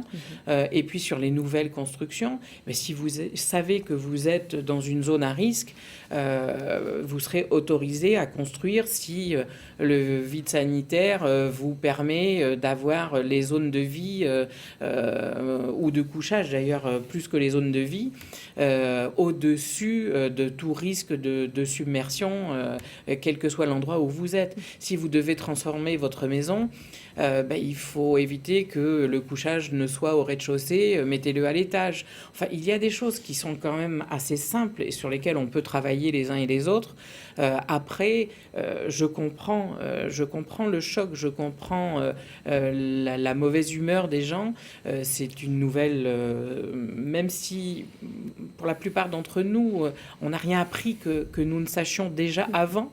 C'est une nouvelle qui vous fait dire mais ma maison elle vaut quoi à partir d'aujourd'hui, le terrain que j'avais à tel endroit il vaut quoi s'il est en zone submersible, comment est-ce que je vais m'en sortir par rapport à ça. Et je comprends l'inquiétude des gens de Miquelon parce que c'est encore plus prégnant chez eux, mais ceci dit, il ne faut pas affoler les populations, il faut simplement que les élus par contre soient très sérieux et mesurent le risque qu'ils prendraient à délivrer des permis de construire qui seraient sur des zones à risque sans avoir pris un certain nombre de précautions. Jean de Lizarraga, vous êtes effectivement particulièrement concerné. Oui, la situation est encore plus préoccupante en ce qui concerne Miquelon, puisqu'on est tous sur une lagune. Est-ce qu'il faut construire différemment et ailleurs ? Oui, alors, moi actuellement, si vous voulez, je n'ai pas de réponse tant que le PPRL ne soit pas définitivement sorti et qu'on ne nous aura pas donné les modalités, moi j'appelle ça comme ça, savoir si on doit construire avec 50 cm de hauteur ou 60 ou 70. Mais la situation, elle est assez grave quand même. C'est vrai qu'il ne faut pas alarmer tout le monde. La situation est grave puisque dans la situation actuelle, si vous voulez, c'est le maire qui délivre les autorisations de construire. Actuellement, avec le PPRL, enfin le projet qu'on nous a transmis, je ne vois pas quel maire va tout de suite donner une autorisation de construire sans savoir exactement les modalités. Sauf dans une autre zone. Sauf dans une autre zone, et c'est pour ça que... On sait que la quarantaine et le lotissement du Cap sont plutôt épargnés. réfléchit justement pour pouvoir, dans l'immédiat, parce qu'il y a quand même quelques demandes d'autorisation de construire, ça pas nombreuses, c'est vrai, mais c'est vrai, moi je me mets à la place du jeune qui veut habiter le village, il vient me voir en me disant, mais je construis où? Ah oui, mais là, peut-être que dans 30 ans, dans 40 ans, ma maison sera peut-être inondée et tout. Or, une maison, on ne la construit pas pour 20 ou 30 ans, hein. On fait sa vie dans la maison. Et donc, c'est une situation qui était très difficile pour le maire actuellement. J'attends avec impatience les nouvelles données en ce qui concerne le PPRL, mais dans l'immédiat, je suis complètement dépourvu. Donc, vous ne délivrez pas de permis de construire? Je réfléchis et j'attends le PPRL. Savoir si il n'y aurait pas, on réfléchit un petit peu. On n'a encore pas pris de position, mais s'il n'y a pas, on avait demandé d'ailleurs à rencontrer le président du Conseil général, mais ce sera certainement en courant du mois de janvier, voir la possibilité, si on ne peut pas, mettre en place un lotissement qui pourrait permettre aux jeunes au moins de construire en toute tranquillité. Alors cette problématique de la montée des eaux a déjà des conséquences visibles. L'érosion, elle ne concerne donc pas que l'urbanisme, la nature aussi sera touchée. Preuve en est donc cette érosion visible. Je vous propose de regarder un reportage signé Émilie Boulanger. L'isthme de Miquelon-Langlade, un cordon littoral qui offre des paysages peu communs dans l'archipel de Saint-Pierre-et-Miquelon. Il abrite surtout la lagune du Grand Barachois, une vaste zone humide, un repère pour des centaines d'espèces.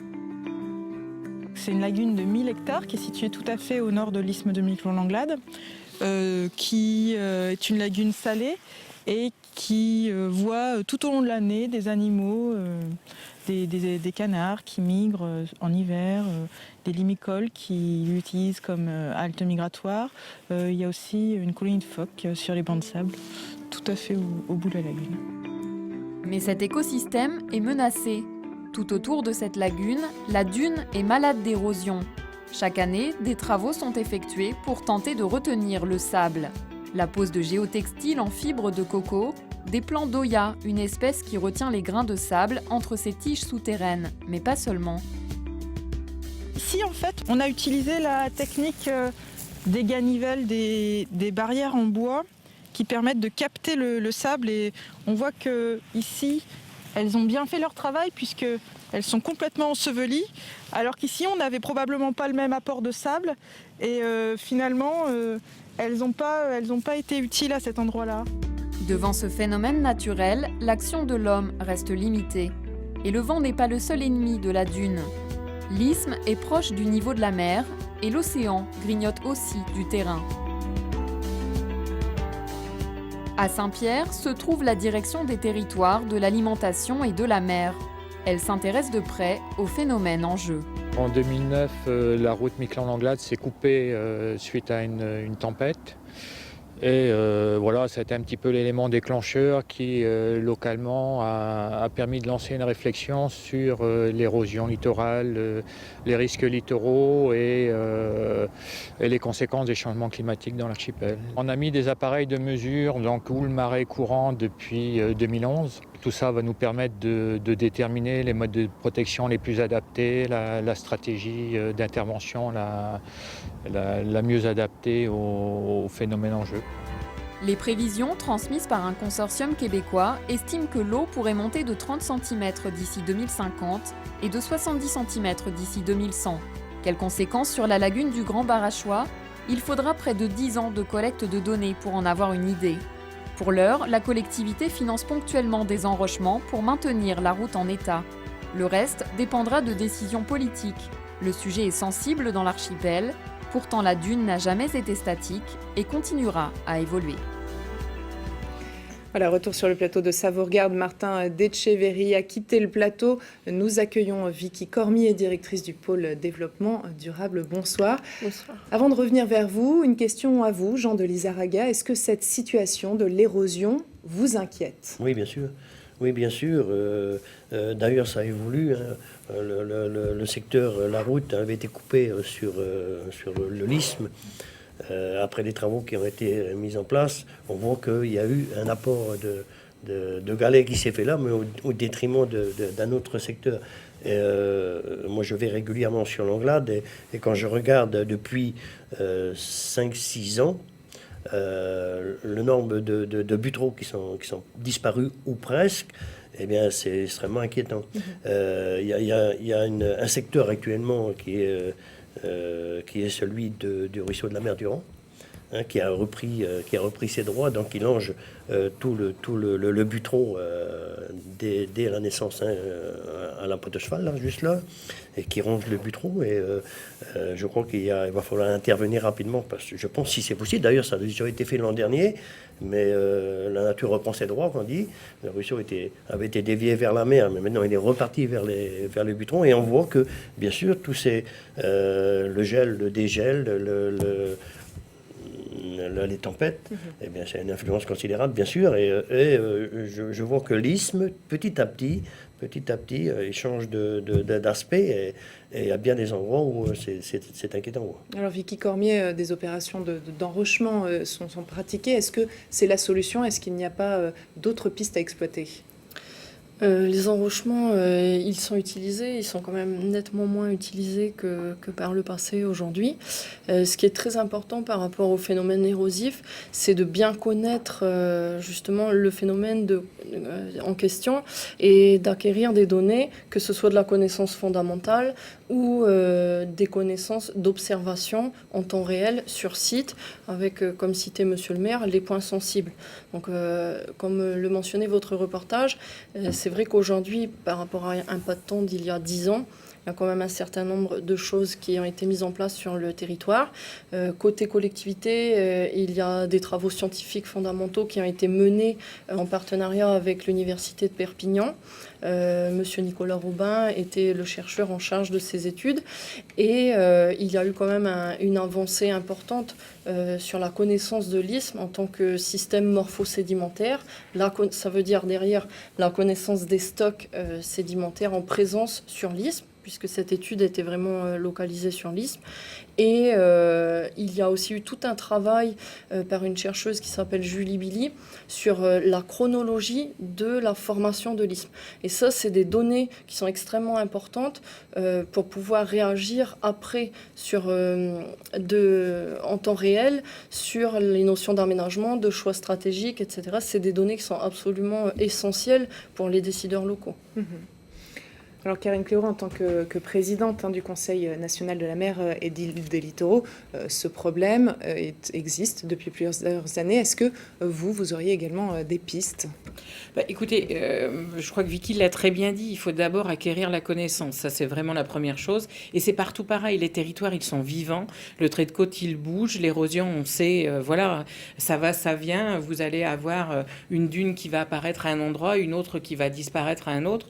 Donc, il faut vraiment être très attentif et remonter le plus loin possible sur les données que l'on a pour voir précisément comment les choses évoluent, si elles évoluent de manière logique ou si la mer fait son œuvre et qu'on a du mal à maîtriser les éléments, ce qui est quand même assez souvent le cas malgré tout. Et puis à partir de ces observations, de ces données, il faut donc définir des stratégies. Et les stratégies, elles peuvent être par endroit effectivement de l'enrochement, mais par d'autres, ça peut être la construction de plages artificielles qui vont protéger le littoral d'une manière ou d'une autre, et donc impacter directement la vague qui pourrait venir ronger le territoire à un moment donné. Ça peut vraiment être un panel de solutions qui aujourd'hui ne sont pas toutes connues, mais il faut aller voir aussi là où il y a des exemples qui ont fonctionné. Il y a des gens qui ont fait des choses qui sont très pragmatiques aussi, qui certes ont un coût, mais ça c'est la troisième étape, je dirais. C'est la mise en place après des financements pour pouvoir s'assurer que dans les zones qui sont vraiment à risque aujourd'hui, on va pouvoir protéger le littoral de la meilleure manière possible. On voit par exemple l'histoire du PK16, mais il y a d'autres endroits fragiles comme ça sur Miquelon-Langlade. On sait aussi que quand les hivers sont très froids, automatiquement la côte est protégée. Et c'est pour ça qu'il faut lutter contre le réchauffement climatique climatique pour faire en sorte que ces hivers ils soient le plus rigoureux possible et que donc ça nous aide un petit peu aussi dans les décisions que l'on pourra prendre à un moment donné. Stéphane Artano, est-ce qu'on a les moyens de mener cette politique de protection des littoraux? On a au moins les moyens de mener la politique de connaissance fondamentale, c'est ce qu'on fait. Après, la politique de protection, vous savez, le trou des 5 piles, sur l'isthme de Miquelon-Langlade, quand j'ai demandé un coup de main à l'État, on m'a gentiment dit c'est votre route qui est juste derrière, c'est à vous d'entretenir seul le domaine public maritime. Donc à un moment donné, là aussi, il faudra réellement s'asseoir avec l'État à table pour discuter des moyens financiers à mettre en œuvre, parce que les collectivités ne pourront pas seules, là où il y a des points stratégiques, notamment un axe commercial important. On imagine l'isthme coupé Miquelon-Langlade aujourd'hui. C'est un axe quand même de commerce pour le village de Miquelon qui est important. Donc il y aura des décisions à prendre à un moment donné, mais on n'a pas les moyens d'assumer seul l'ensemble des travaux qui seraient nécessaires si on considère un axe qui doit être conservé à tout prix. Alors protéger les littoraux est important. Une autre richesse de l'archipel mérite d'être préservée. La forêt boréale, elle est impactée par ce réchauffement climatique, comme vous allez le voir avec ce reportage tourné avec Alain Rebman.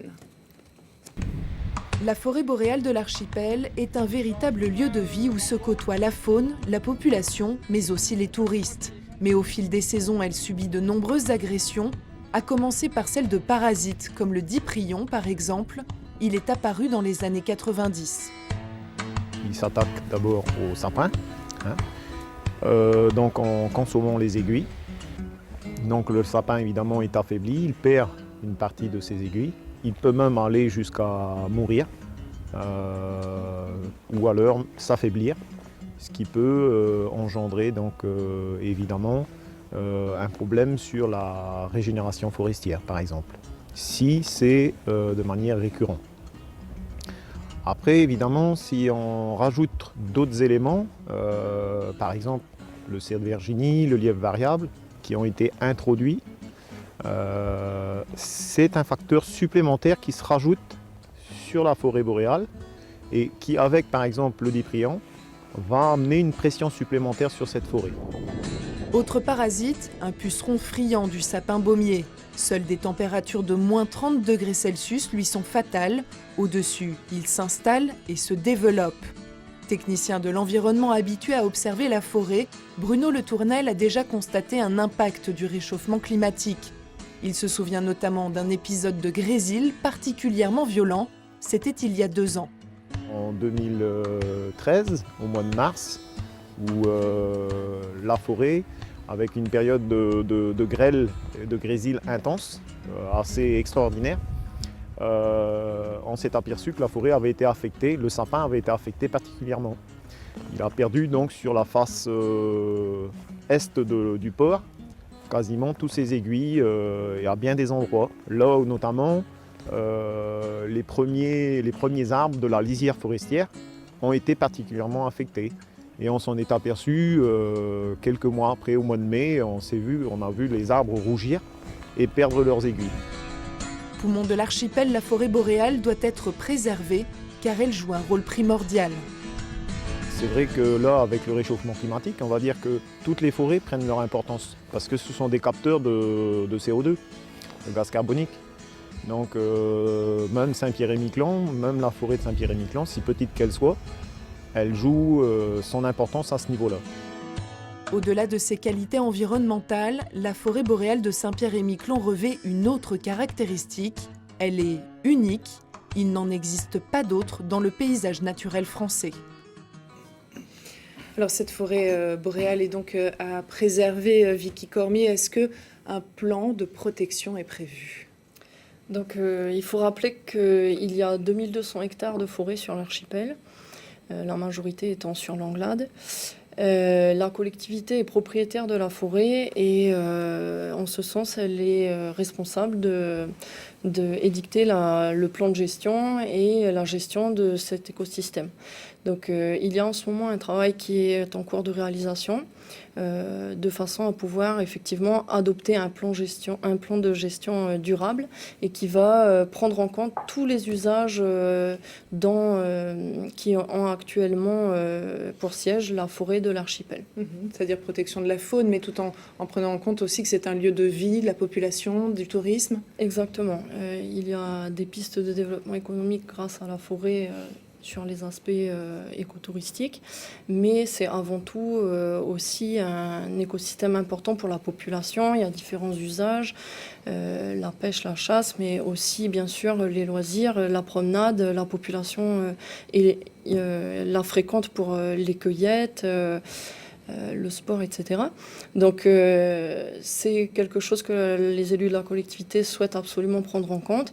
Aujourd'hui, le plan de gestion qui est en vigueur ne traite que de certains points, comme notamment la coupe de bois, et c'est quelque chose qu'il est absolument nécessaire aujourd'hui de réactualiser, refondre et de doter le territoire d'un nouvel outil à ce niveau-là. Stéphane Artano, on a pris du retard, on le rattrape?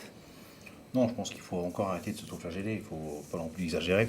Non, sur l'histoire de la forêt, on manque aujourd'hui de technicité qui nous permettent de donner des conseils techniques en matière de gestion. Donc on est allé chercher cette compétence à l'ONF, l'Office national de la forêt, avec qui nous passons actuellement une convention pour nous permettre de faire un diagnostic de l'existant. Donc il y a déjà quelques hectares qui ont été traités sur Miquelon d'abord, puis ensuite Langlade et enfin sur Saint-Pierre, Couron, je l'espère, 2016.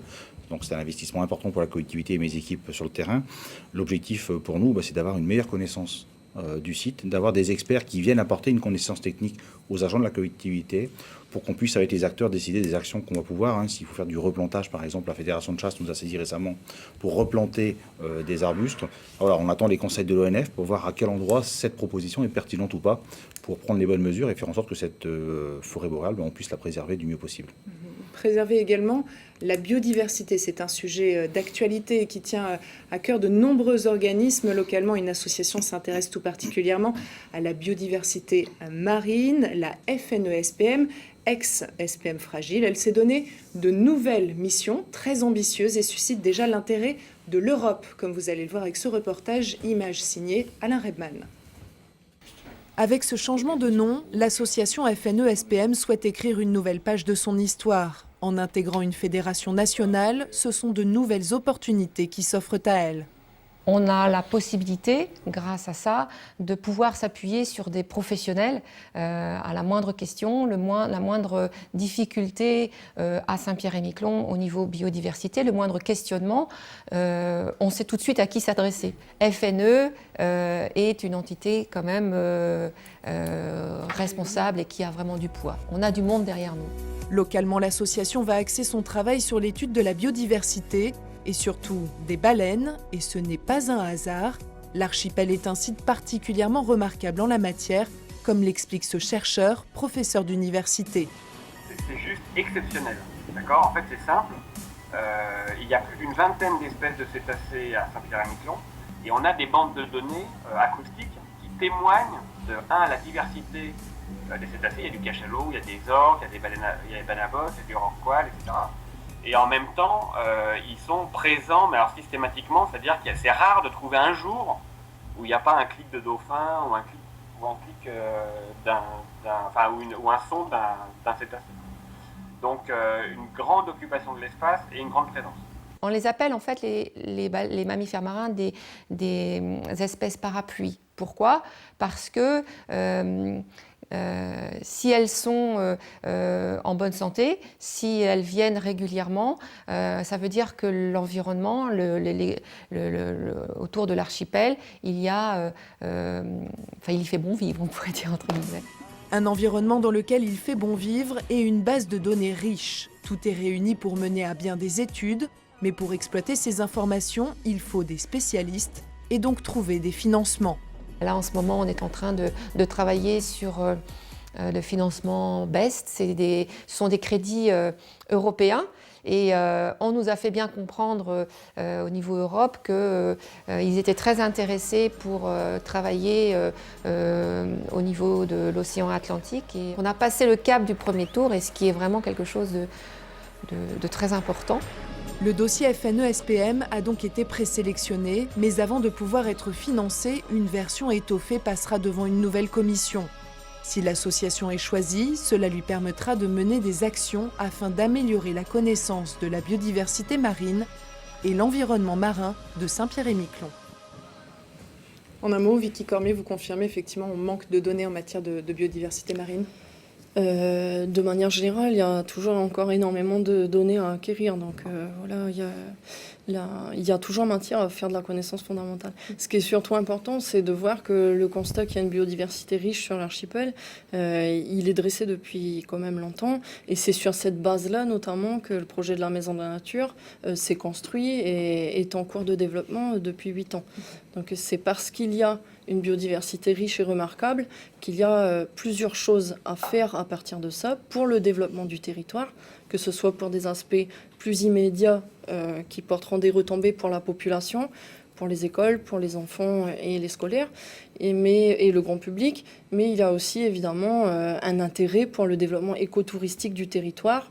Dans votre reportage, on parle de la biodiversité marine, mais il y a effectivement bien d'autres richesses qui méritent d'être valorisées. Alors effectivement, cette association, elle, se fixe comme objectif d'étudier cette biodiversité marine. Ce projet BEST était présenté ce matin à la CACIMA aux élus.